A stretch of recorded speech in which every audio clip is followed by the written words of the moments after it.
लोकसभा चुनाव 2024 का सबसे सटीक सर्वे 19 अप्रैल से 1 जून तक किया गया सर्वे। देश भर के मतदाताओं पर यह सर्वे किया गया है। अलग अलग आयु वर्ग के मतदाताओं पर यह सर्वे किया गया है। 9,02,478.36 पुरुष मतदाताओं पर यह सर्वे किया गया है। 5,06,909.74 महिलाओं पर यह सर्वे किया गया है। 2,08,454.88 जो फर्स्ट टाइम वोटर है, यानी कि जो पहली बार मतदान कर रहे हैं, मतदान उन्होंने किया है, उन पर भी ये सर्वे किया गया है। देश के 17,07,843 मतदाताओं पर यह सर्वे किया गया है। तो 17,07,843 मतदाताओं पर यह सर्वे किया गया और इस सर्वे के बाद ये जो आंकड़ा है, जो सर्वे है, उसे हमने आपके सामने रखा कि किस तरह से महिलाएं हो, बुजुर्ग हो,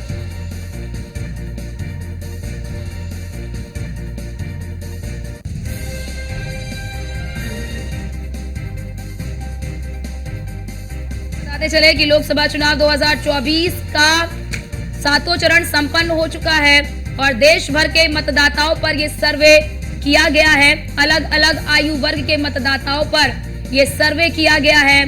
9,02,478 जो अन्य चीजें हैं पुरुष पे किया गया है। 2,08,454.88 जो फर्स्ट टाइम वोटर है उन पे किया गया है।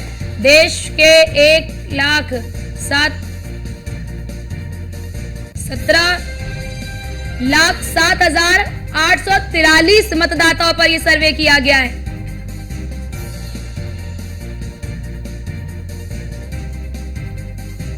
कि सर्वे में अन्य को 43 से 48 सीटें मिलने का अनुमान है।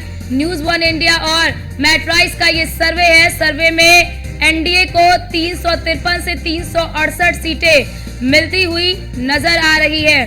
तो ये बताते चले कि सर्वे में अन्य को 43 से 48 सीटें, न्यूज वन इंडिया और मैट्राइस के सर्वे में एनडीए को बहुमत मिलता हुआ साफ तौर पर नजर आ रहा है। तो ये आपको दिखा रहा हूं। वहीं इंडिया गठबंधन की बात कर ले तो 118 से 133 सीटों पर इंडिया गठबंधन सिमटता हुआ नजर आ रहा है।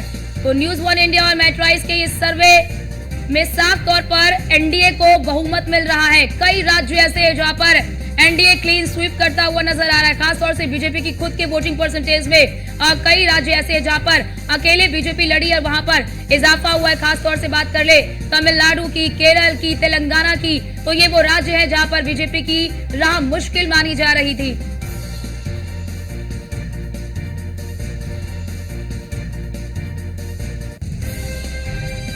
और हमारे साथ associate editor Brijesh Srivastava ji phone line पर जुड़ चुके हैं। ब्रिजेश जी, जो सर्वे आ रहे हैं, यानी कि जो एग्जिट पोल के अनुमान आ रहे हैं, उससे साफ तौर पर एनडीए को बढ़त मिली है और इंडिया जो लगातार ये कह रहा है कि हम बहुमत में आएंगे, वो कोसों दूर नजर आ रहा है।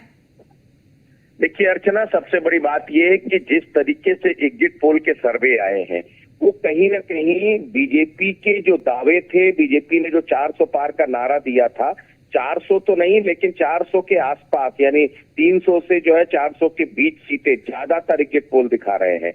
न्यूज वन इंडिया ने जो एग्जिट पोल दिखाया उसमें हमने एक एक राज्यों की तस्वीर दिखाई, एक एक इलाके की तस्वीर दिखाई और बताया कि किस तरीके से जो एनडीए है वो डोमिनेट कर रहा है और जो इंडिया है उसको तगड़ा झटका लगा है। सबसे बड़ी बात यह है कि आप सोचिए, उत्तर प्रदेश में अखिलेश यादव ने जबरदस्त कैंपेन किया, राहुल गांधी ने अखिलेश के साथ मिलकर के कैंपेन किया और विपक्ष ने जिस तरीके के मुद्दे उठाए थे, कहा था कि अगर 400 सीटें आ गई तो संविधान बदल देंगे, अगर 400 सीटें आ गई तो देश का कानून बदल जाएगा, इसके बाद चुनाव नहीं होंगे, तमाम तरीके से डराने की कोशिश की थी। लेकिन जो एग्जिट पोल जो सामने आया है, ये एग्जिट पोल बता रहा है कि प्रधानमंत्री नरेंद्र मोदी के चेहरे पर लोगों ने दोबारा विश्वास जताया है। योगी आदित्यनाथ के काम पर मुहर लगी है, तभी उत्तर प्रदेश में 69 से 74 सीटों के बीच हमारा एग्जिट पोल साफ तौर पर बता रहा है कि यानी कि 2019 से बड़ी जीत हासिल कर सकती है बीजेपी उत्तर प्रदेश में। और केवल उत्तर प्रदेश ही नहीं, आप सोचिए तेलंगाना हो, उड़ीसा हो, आप जो है झारखंड हो, बिहार हो, सभी जगह बीजेपी का परफॉर्मेंस बेहतर नजर आ रहा। और सबसे बड़ी चौंकाने वाली बात यह है कि जो एग्जिट पोल का आंकड़ा है वो पंजाब में भी बीजेपी के बेहतर प्रदर्शन की बात कह रहा है। तो जाहिर तौर पर ये ये जो एग्जिट पोल है, चूंकि हम लोगों ने ऑथेंटिकली जो है रैंडम सर्वे किया है और इसके साथ हम लोगों ने ऑथेंटिकली लोगों से बात की है, तमाम मुद्दों को लेकर के राय जानी, और उसके आधार पर एग्जिट पोल तैयार हुआ है। तो एग्जिट पोल जो कह रहा है वो विपक्ष के लिए खतरे की घंटी है और मोदी की एक बार फिर हैट्रिक का ऐलान कर रहा है। अब 48 घंटे से भी कम का समय बचा है जब नतीजे सामने आ जाएंगे। तो अभी तो एग्जिट पोल है, लेकिन एग्जैक्ट पोल में क्या कुछ होता है ये देखना दिलचस्प होगा। लेकिन फिलहाल एग्जिट पोल ने विपक्ष की नींद उड़ा दी है। एग्जिट पोल ने बीजेपी की बाछें खिला दी है। एग्जिट पोल ने कहीं ना कहीं उन तमाम कयासों को सच साबित किया है जो कहा जा रहा था कि चाहे जितना जोर लगा लो आएंगे तो मोदी ही, और आखिरकार मोदी की हैट्रिक का ऐलान एग्जिट पोल्स ने कर दिया है। किसी भी चैनल के exit poll, news one India ने अपने एग्जिट पोल दिखाया, इसके साथ ही तमाम अलग अलग चैनलों ने भी अपने एग्जिट पोल्स दिखाए हैं, अलग अलग सर्वे हुए हैं, और लगभग सभी सर्वे एजेंसियां, सभी एग्जिट पोल एक ही तरफ इशारा कर रहे हैं कि बीजेपी को बहुमत मिल रहा है। यानी जो 272 का आंकड़ा है उसे पार कर रही है बीजेपी। तो साफ तौर पर बहुमत की तरफ सभी एग्जिट पोल इशारा कर रहे हैं। अब इंतजार है एग्जैक्ट पोल का कि जब एग्जैक्ट नतीजे आएंगे, एग्जैक्ट जब जो काउंटिंग के नतीजे निकल के आएंगे तब तय होगा कि एग्जिट पोल कितने सच हुए हैं। लेकिन फिलहाल अलग अलग राज्यों में बीजेपी एक उभरती हुई ताकत के रूप में सामने आई है। जम्मू कश्मीर तक में जो है बीजेपी सबसे बड़ी पार्टी बन करके उभर रही है, ये साफ तौर पर हमारा सर्वे बता रहा है।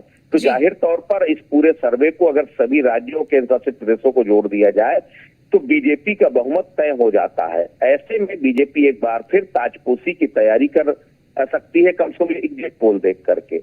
जी ब्रिजेश जी, जैसा कि आपने भी तमाम चीजें इसमें सम्मिलित की अपने वक्तव्य में, लेकिन एक महत्वपूर्ण बात ये हो जाती है कि जो दक्षिण के राज्य है जहां पर बीजेपी के लिए एक मुश्किल कड़ी मानी जाती थी, जैसा आपने केरल का भी जिक्र किया जहां पर बीजेपी कभी भी सीट नहीं जीत पाती थी, तमिलनाडु, लेकिन सर्वे में वहां पर भी बीजेपी ने एक अच्छा परफॉर्मेंस किया है। तो आपको क्या लगता है, क्योंकि प्रधानमंत्री नरेंद्र मोदी ने एक वक्तव्य में कहा था कि 2014 में जनता ने हमें एक उम्मीद के तौर पर चुना, 2019 में हम विश्वास बने और 2024 में हम गारंटी। तो क्या आपको लगता है कि ये जो मैंडेट हासिल कर रहे हैं वो एग्जिट पोल में, क्या जनता ने उस गारंटी पर मुहर लगाई है?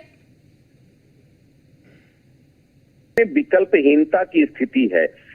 देखिए 10 साल बाद जाहिर तौर पर एंटी इनकम्बेंसी उभरती है, एंटी इनकम्बेंसी बनती है, और उस एंटी इनकम्बेंसी का फायदा विपक्ष को मिलता है।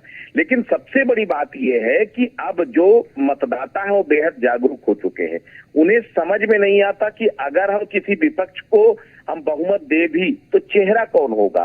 सबसे बड़ी बात यह है कि आप प्रधानमंत्री नरेंद्र मोदी की आप 100 मुखालफत कर सकते हैं, लेकिन एक बात बिल्कुल तय है, ग्लोबली नरेंद्र मोदी से बड़ा आज कोई देश में या दुनिया में कोई बड़ा चेहरा दिखाई नहीं देता है।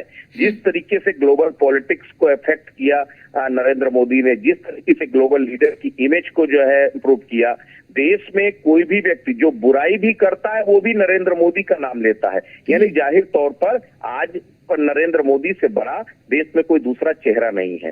मुझे लगता है शायद ये जो एग्जिट पोल बता रहे हैं इसी तरफ इशारा कर रहे हैं कि तमाम एंटी कमेंसी, तमाम नाराजगी, तमाम मुद्दों पर असहमति के बावजूद लोगों ने अगर नरेंद्र मोदी के नाम पर मुहर लगाई है तो सिर्फ इसलिए क्योंकि विपक्ष के पास नरेंद्र मोदी के बराबर खड़ा होने वाला कोई चेहरा नहीं था। राहुल गांधी ने तमाम कोशिशें की हैं। राहुल गांधी ने इस चुनाव में मेहनत भी की है। इससे पहले आप चाहे भारत जोड़ो यात्रा निकाली हो, न्याय यात्रा निकाली हो, इन तमाम यात्राओं के जरिए, गारंटी के जरिए जो है जनता में वो विश्वास जगाने की कोशिश की कि हम बेहतर तरीके से सरकार को चलाएंगे और जो एनडीए सरकार की, जो मोदी सरकार की जो है असफलताएं थी उसको हम बदल करके लोगों को रोजगार दिलाएंगे, भ्रष्टाचार से मुक्ति दिलाएंगे। लेकिन मुझे लगता है शायद ये गारंटियां नाकाफी साबित हुई हैं।